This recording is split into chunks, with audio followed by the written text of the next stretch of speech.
Hubo un tiempo en que la carne molida reinaba en la mesa, rellena en moldes, escondida en gelatina o horneada en cazuelas que podrían ahuyentar el apetito moderno. Estas recetas de carne molida eran antes un elemento básico de la cena. Y ahora, ya nadie las prepara. Cambiemos eso. El fudge de carne de res es casi todo lo que parece. Es una receta histórica fascinante que resulta un poco sorprendente cuando la conoces por primera vez. Sin embargo, en la época medieval tenía mucho sentido. No es realmente como los helados de chocolate con fudge, a los que estamos acostumbrados hoy en día. El fudge de carne de res era un plato de tiempos de guerra que utilizaba grasa animal, como cebo o carne molida, que se preparaba muy finamente para hacer un dulce. ¿Cómo se preparaba? Bueno, se le añadía cacao en polvo, azúcar, se mezclaba la carne con miel y nueces, y se le echaban especias cálidas que normalmente se utilizaban para platos más dulces. En la práctica, era una mezcla entre la textura de un dulce tradicional y el sabor del pemmican. Aún así, este plato no duró mucho. A mediados del siglo XX, los postres de carne con sabor dulce simplemente no tenían éxito, no resultaban atractivos, sobre todo porque la gente empezaba a explorar cada vez más la cocina europea y francesa, y se obsesionaba con probar nuevas maravillas basadas en el vino en sus platos. Con el tiempo, el dulce de carne de res cayó en el olvido, pero sin duda, es una de esas cosas que resultan muy interesantes y divertidas de preparar de vez en cuando. Lo bueno del fudge era que se podía preparar con cualquier sabor dulce que se deseara. El pastel de carne de plátano es una receta increíblemente práctica que surgió en una época en la que la frugalidad era casi tan importante como la limpieza. El racionamiento, el ingenio y las dificultades económicas eran la norma, y esto se acentuó aún más durante los peores momentos de la Gran Depresión y la Segunda Guerra Mundial. Los cocineros caseros se veían obligados a trabajar con muy pocos ingredientes, y la receta típica de pastel de carne con plátano era muy sencilla y requería poca preparación o una lista elaborada de ingredientes. Todo lo que se necesitaba para ello era carne de cerdo mezclada con plátanos maduros machacados.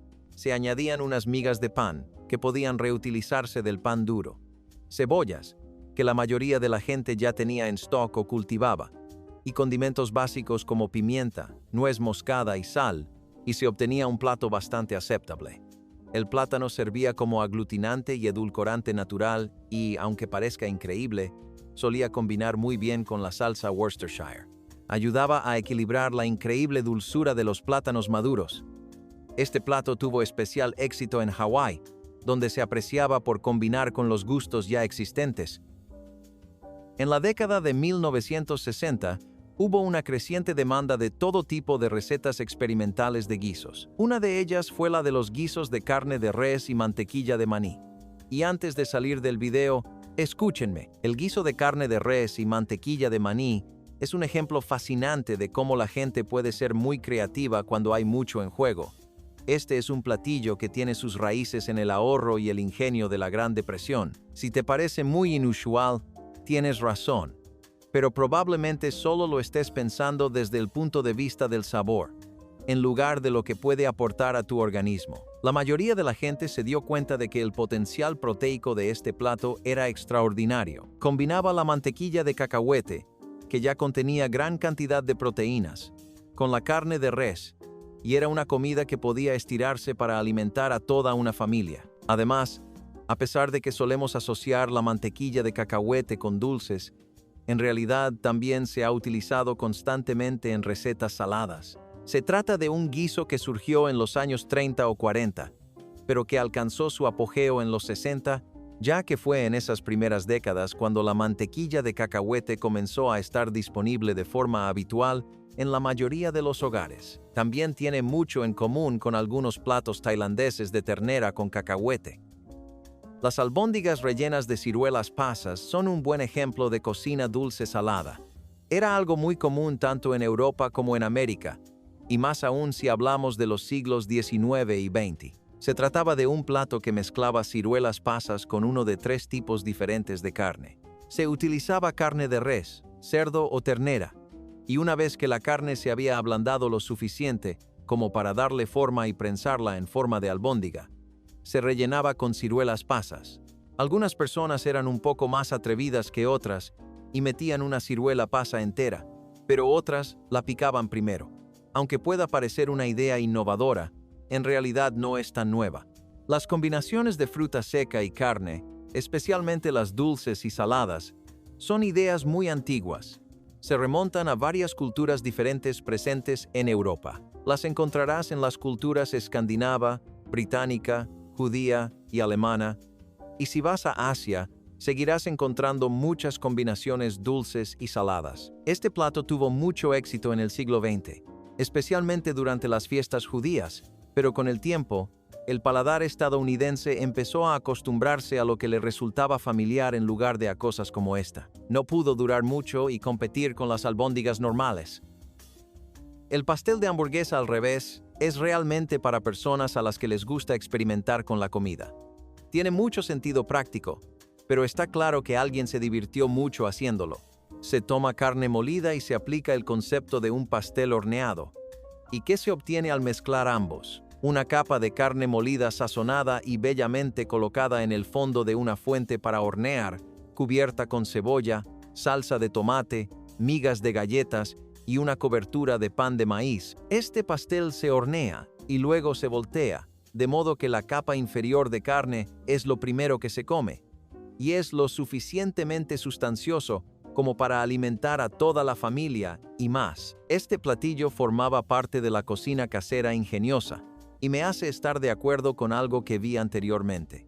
Decía que aburrirse es realmente bueno para ti, porque saca a relucir tu creatividad. Creo que la gente tenía tan poco con qué trabajar en aquellos tiempos que, por una vez, pensaban genuinamente fuera de lo común, y a veces eso conducía a verdaderos momentos eureka, y otras veces a pequeños platillos interactivos y divertidos como este. Aunque no se recordaba mucho, seguía siendo una comida bastante práctica, que incluso se podía congelar para más tarde si no te apetecía comerla toda de una vez. Es comprensible, porque es un plato enorme para comer solo. Sin embargo, si eres fanático de la cocina retro, este es un buen punto de partida. Esos interesantes guisos no terminan con la mantequilla de cacahuete. El siguiente en nuestra lista es el guiso de ternera y uvas. Un ejemplo de la cocina estadounidense de mediados de siglo que realmente no dejaba piedra sin remover. Era una combinación de sabores bastante inesperada. La mayoría de la gente cree que este plato surgió entre los años 40 y 60, y tiene sentido. Los experimentos con frutas en las comidas típicas de los domingos eran mucho más comunes. Lo interesante eran las influencias de este plato. Las albóndigas suecas con arándanos rojos eran otra receta que se estaba haciendo muy popular entre los cocineros caseros, y muchos estadounidenses intentaban crear sus propias versiones de recetas como esta. Por lo general, se utilizaba carne de res molida o cortada en cubitos, que se doraba con cebolla. Luego, se combinaba con mermelada de uva o uvas enteras, y se preparaba una salsa con el caldo. También se añadía pasta de tomate o salsa Worcestershire a este caldo, y algunas versiones también utilizaban sopa de champiñones enlatada y crema agria para ayudar a crear una textura más aterciopelada. Aunque el plato era sin duda muy ambicioso y se proponía lograr muchos sabores atrevidos y difíciles de combinar, al final no pasó de los años 60. Parece que esa década fue un incidente aislado en lo que respecta a los guisos. Aún así, ¿te gustaría probarlo? ¿O prefieres comer las uvas en un plato aparte de la carne? Estoy seguro de que no te esperabas la sopa de tortuga falsa. Verás, es algo que surgió en la Inglaterra del siglo XVIII como sustituto de la sopa de tortuga auténtica. Por cierto, esta última era increíblemente popular en aquella época. La gente solía considerarla un manjar. Durante las épocas georgiana y victoriana, la sopa de tortuga verde llevaba tortugas marinas y era un plato muy apreciado y popular entre la aristocracia local. Antes de que hagas una broma ingeniosa sobre cómo la cocina británica es la más extraña del planeta, debes saber que también era popular en la alta sociedad estadounidense y es algo que nos ayudó a superar la depresión. Así es, La sopa de tortuga falsa era algo que la gente preparaba tanto como podía cuando no había tortugas reales, o estas eran demasiado caras. Ahora bien, la carne de tortuga real es conocida por tener un caldo increíblemente rico y gelatinoso. La clave de la sopa de tortuga falsa era simplemente empezar con la cabeza de un ternero o la cola de un buey, hervirla con una mezcla de verduras como zanahorias, apio y cebollas, y un adobo de especias y cocinarla a fuego lento. A continuación, una vez extraído todo el colágeno natural, se solía añadir vino, jerez o madeira, algo muy común en la sopa de tortuga tradicional. De esta forma se imitaba la textura de la carne de tortuga real, y los cocineros se esforzaban mucho por conseguirlo.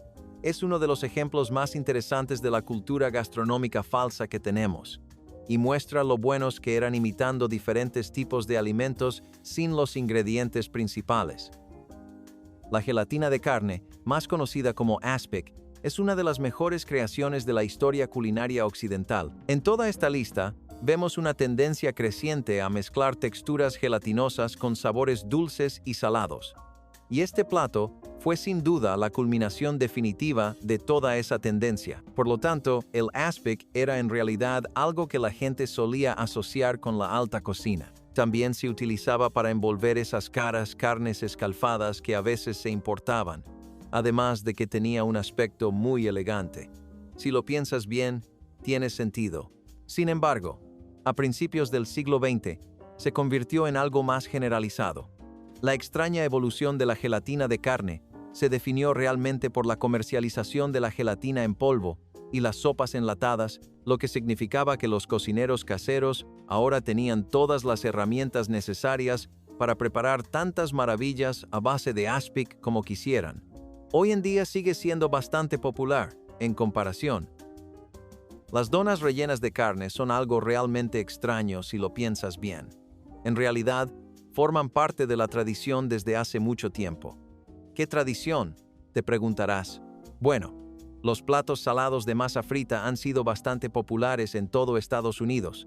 Lo creas o no, basta con ver todas las empanadas de carne que tenemos. A diferencia de los donuts dulces de hoy en día, cubiertos con glaseado de chocolate y terciopelo rojo, estos eran una forma popular de preparar comida para llevar que además saciaba el apetito. Había diferentes versiones de donuts fritos rellenos de carne, como carne de res mezclada con cebolla y ajo, o salsa, o incluso queso en el interior. Entonces, ¿por qué desapareció algo tan bueno? Bueno, es difícil estar al día con todas las cosas diferentes que el mundo tiene para ofrecer. Las donas preenvasadas, las congeladas, los productos horneados listos para consumir. Todo ello hizo que la gente se interesara mucho menos por la repostería casera básica de lo habitual. Incluso hoy en día, si alguien quiere ponerse a cocinar, suele pensar en algo que al menos pueda conseguir un par de visitas. El pan de carne y queso cottage es un plato práctico y lleno de proteínas que era casi ideal para el estilo de vida del estadounidense medio de mediados del siglo XX. Ya no se encuentra, pero era una forma ingeniosa de estirar más las existencias de carne molida y al mismo tiempo preparar algo delicioso con ella. Además, este es uno de los pocos casos en los que se ve lo que el queso puede aportar realmente a un plato, además de ser un aderezo muy agradable. La humedad, la textura y el valor nutricional aumentaban considerablemente gracias a la combinación, y aunque hoy en día pueda parecer bastante habitual, es decir, carne y queso, ¿en serio? En realidad, era algo que desafiaba las normas de la época. Tenía mucho sentido si se situaba en el contexto del racionamiento de la guerra. A diferencia del típico pastel de carne, este utilizaba cuajada de queso cottage para ayudar a mantener el plato unido. Era una comida perfecta para familias numerosas o personas que esperaban más y más incorporaciones a la suya. Y como saben, en aquella época, eran muchas personas. El pastel salado de carne de res es mucho menos conocido, pero no se puede subestimar su importancia en la historia. También es uno de los pocos platos que tenemos que se remonta a la época victoriana. En aquella época, los pudines a base de carne estaban muy de moda, junto con los pasteles de cebo. Eran pasteles muy densos, rellenos hasta los topes de proteínas. Llevaban carne de res desmenuzada, huevos, carne molida y cebo o manteca de cerdo, lo que daba como resultado un pan muy denso y compacto. Y algunas versiones decidieron ir un poco más allá. Añadían especias cálidas, salsa y champiñones para dar a este plato un sabor umami terroso con algunos matices dulces. Era especialmente apreciado en los hogares rurales y las familias de clase trabajadora, simplemente porque era muy difícil terminarlo. No porque el plato supiera mal ni nada por el estilo, sino porque era muy saciante. El pastel salado de carne de res decayó en el siglo XX porque la mayoría de la gente empezaba a decantarse por platos más ligeros, pero para los viajes largos en los que se necesita algo que realmente llene, nada funciona mejor. Si lo piensas bien, las bolas de carne de res en escabeche eran igual de antiguas. Surgieron de una técnica de conservación que básicamente consistía en mezclar carne de res picada con vinagre, sal y algunas especias, y luego curarla en un líquido salado. Esto se hacía para que la carne durara mucho más de lo habitual, y probablemente era algo que provenía de las tradiciones de carne en escabeche originarias de Europa. El Sauerfleisch alemán y el plato judío de lengua en escabeche se parecen bastante a este plato. La acidez del vinagre no solo servía para conservar la carne, sino que también era ideal para ablandarla, lo que permitía utilizar cortes más económicos. La mayoría de las familias rurales no podían permitirse cortes de primera calidad debido a su elevado precio, pero a nadie le gustaba comer carne dura y correosa. Estas bolas de carne en escabeche eran una solución fácil y se podían preparar en grandes cantidades para los días de escasez. El dulce de carne y papa es un platillo muy extraño. Es increíblemente práctico, muy económico, y proviene de una época en la que esas dos cosas eran lo único que la gente quería en su comida. Es algo por lo que podemos agradecer a la depresión y a los períodos de guerra. Fue entonces cuando las familias estiraban las cosas y elaboraban dulces ricos en nutrientes con literalmente cualquier cosa que pudieran encontrar, intercambiar o cultivar. El platillo era algo que tomaba algunos clásicos estadounidenses y los combinaba muy bien. Se utilizaba puré de papas, carne molida, que solía ser de cerdo o res, pero incluso salchicha de Bolonia servía, y luego se le añadía azúcar. A veces, la gente reservaba un poco de harina para que se ligara bien. Hoy en día, la mayoría de la gente prefiere que sus dulces sean como un toffee típico, pero aquellos eran tiempos difíciles. De todos modos, la idea detrás del dulce era más práctica que divertida. En ese momento, la gente pensó que harían un platillo rico en calorías que fuera fácil de llevar en los bolsillos y las bolsas, en lugar de necesitar un almacenamiento separado. También sería alto en energía, por lo que sería como un estimulante instantáneo. En ese sentido, creo que lo hicieron muy bien. Lo usarías de la misma manera en el trabajo. Las hamburguesas de mortadela horneadas formaban parte de la creatividad de la economía doméstica de mediados de siglo. Esto se debió a la llegada de los alimentos procesados, que se generalizaron. La mortadela, el spam y los perritos calientes se incorporaron a las comidas diarias de muchas formas diferentes. Este plato consistía en rodajas gruesas de mortadela mezcladas con todo tipo de condimentos. A la gente le encantaba especialmente el toque que le daban el pimentón y las hojas de laurel. Pensaban que añadía un toque picante a los primeros bocados que se disolvía muy bien. Una vez que el plato se consolidó como un éxito de los años 50, poco a poco empezó a convertirse en algo habitual en las residencias de estudiantes, los hogares y las fiestas, y en algo con lo que los adolescentes solían experimentar. Ayudó el hecho de que fuera una fuente de proteínas tan buena y asequible, y que la salchicha de Bolonia ya se estuviera percibiendo como un sustituto de la hamburguesa. La carne molida seguía siendo cara debido al racionamiento, y los cocineros caseros pensaron que, si no podían conseguirla con regularidad, más valía darle otro uso. Los guisos de fruta y carne existen desde hace varios siglos. Han combinado sabores dulces y salados de muchas maneras diferentes, e incluso se consideraban un lujo en su momento. En la Europa medieval, era habitual encontrar personas que combinaban fruta con carne.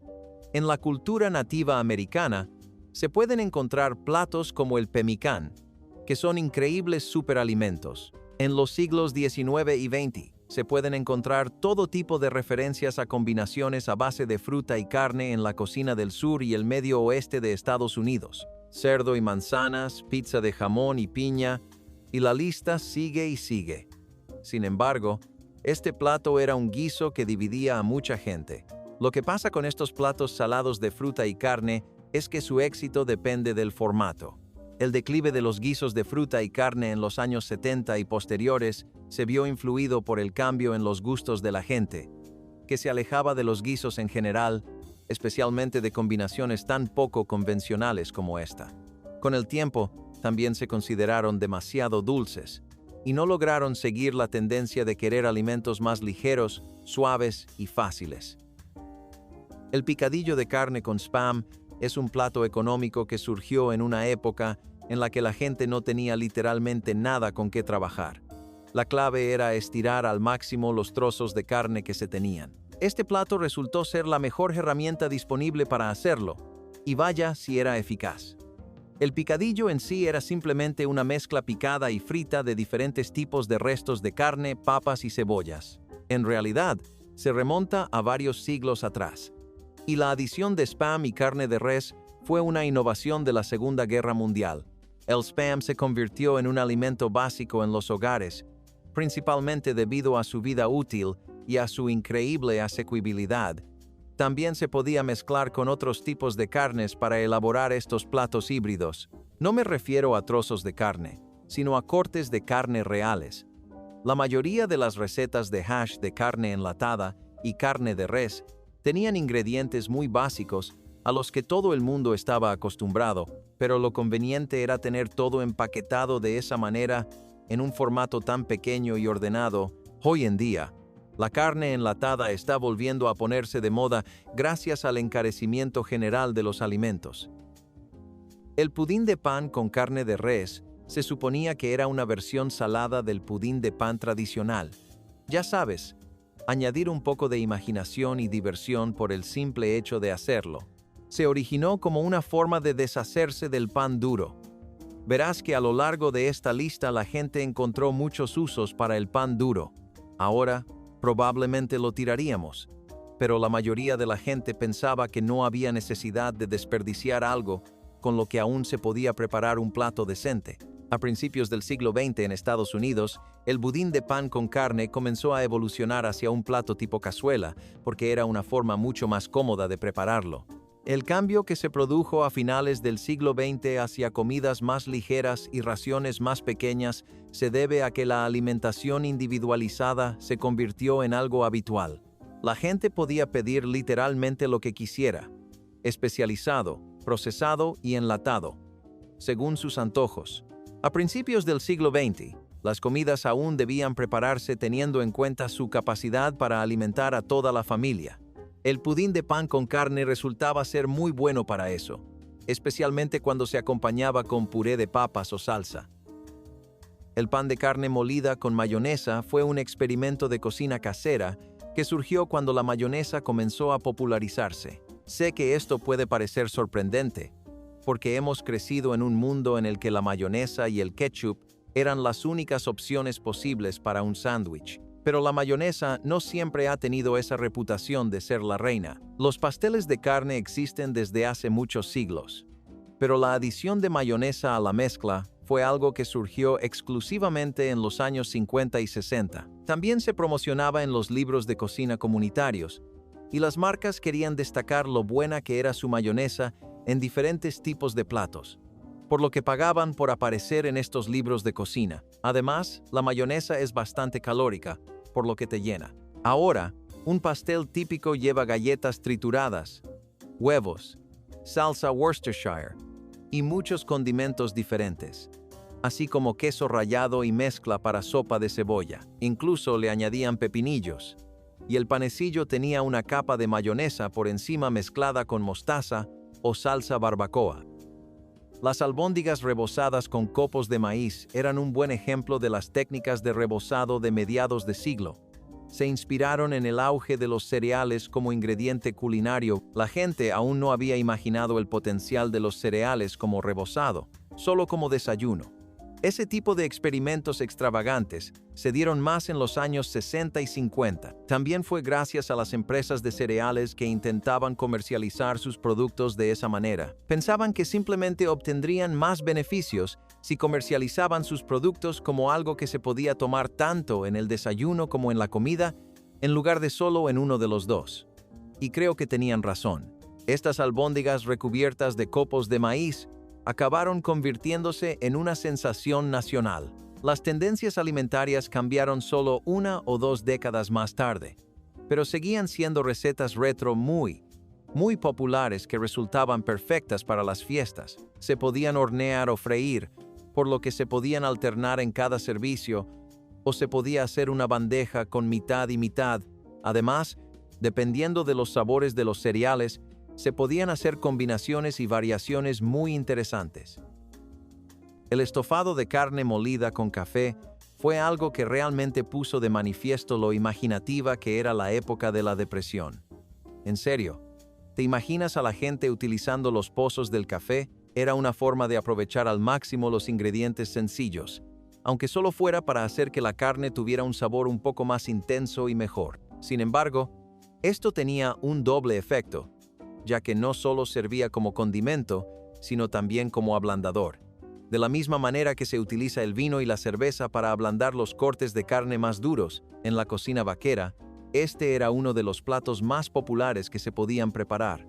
Se vertía café fuerte y negro en los asados y las salsas. Era muy bueno porque se podía preparar prácticamente cualquier cosa con él durante el viaje.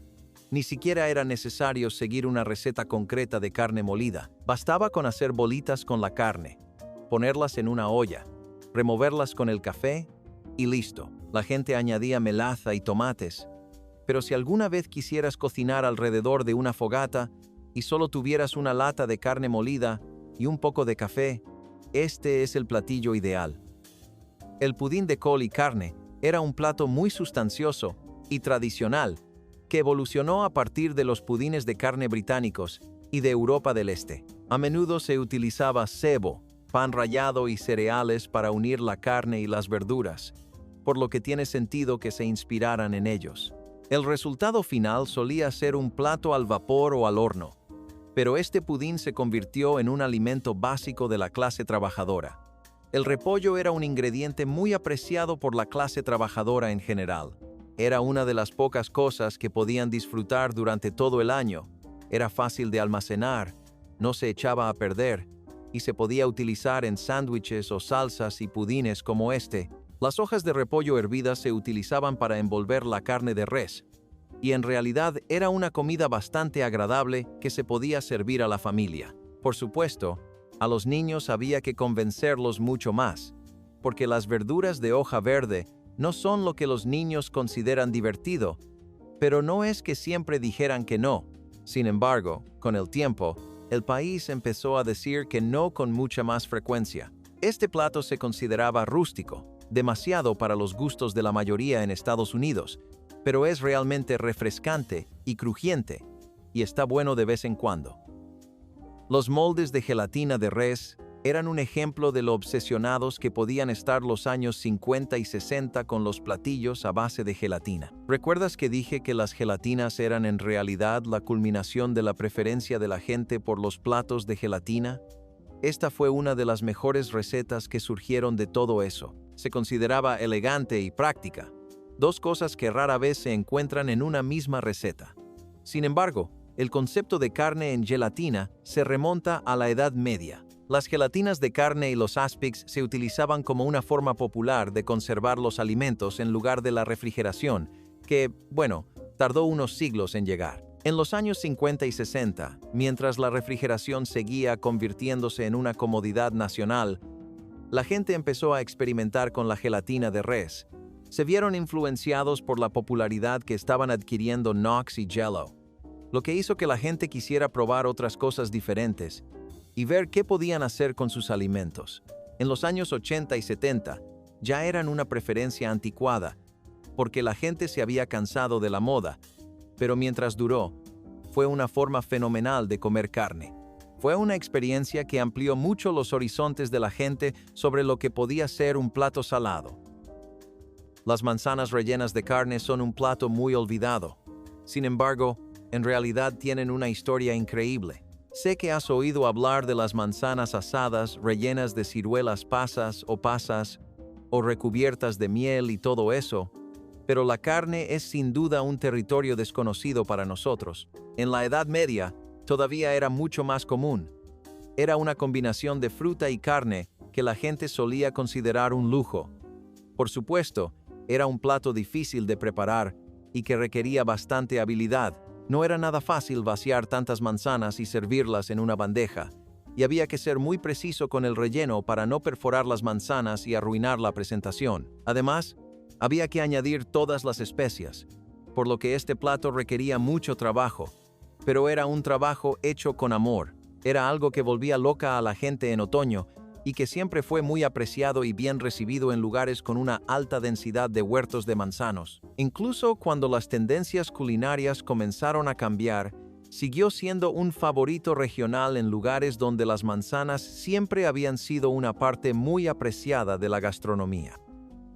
La carne molida y el fudge de avena es algo que, literalmente, es una blasfemia si se trata según los estándares actuales, pero es algo que realmente encaja en lo que se podría llamar la comida de la época de la depresión. Era una forma creativa de utilizar la carne, especialmente en lo que se refiere a los platos dulces. Y la idea de combinar la carne con la avena y el chocolate podría haber surgido de platos como los pudines de cebo, en los que la carne se utilizaba más por su textura que por su sabor. Aún así, se trata de platos diferentes. La mayoría de las versiones de carne molida y dulce de avena eran bastante controvertidas. Se elaboraban moliendo finamente la carne o hirviéndola, y luego mezclándola con cacao en polvo, azúcar, avena y mantequilla, y a veces con leche condensada azucarada o huevos. Algunas recetas llegaban incluso a incluir vainilla o canela para enmascarar el sabor persistente de la carne y que no resultara demasiado fuerte. El dulce también se prensaba en una sartén. Se enfriaba y se cortaba en rodajas, pero no era un plato que la mayoría de la gente comiera por preferencia. Simplemente era muy eficaz para saciar el apetito y aportar una cantidad decente de proteínas. Un helado salado con carne molida es probablemente la mejor manera de terminar esta lista. Durante todo este tiempo, hemos visto platos poco convencionales e imaginativos que realmente rompen la definición de lo que se considera un plato salado. Es decir, uno crece pensando que toda la carne molida se utiliza en guisos o tacos, y luego descubre que la gente solía comer helado con ella. ¡Diablos! Incluso la utilizaban para hacerla. La idea del helado de carne molida es, históricamente hablando, sin duda, uno de los experimentos culinarios más extremos. Se hizo muy popular en una época en la que la gente experimentaba con la cocina, y aunque hoy en día nos resulte muy extraño, en realidad tiene su lógica desde el punto de vista histórico. Durante mucho tiempo, los lácteos y las proteínas siempre han ido de la mano, y las natillas, los patés de hígado, e incluso las primeras versiones de los pasteles de carne picada, eran cosas que siempre se consideraban dulces y saladas. La versión más común de helado de carne molida era algo que incluía carne molida o puré de carne, y que se mezclaba con una mezcla a base de crema o leche justo antes de batirlo. Las recetas también incluían caldo de carne o consomé, mientras que otras utilizaban gelatina o miel y cebollas caramelizadas. Si lo piensas bien, se parecía mucho a los helados de tocino actuales. Los cocineros caseros también experimentaban con todo tipo de ingredientes inusuales. Y, aunque la carne molida siempre se consideró un experimento minoritario y poco convencional, funcionó bastante bien para lo poco habitual que era. Las recetas con carne molida siempre han sido un sueño. Comenta abajo cuál es la receta que más te ha gustado y no olvides darle a me gusta y suscribirte.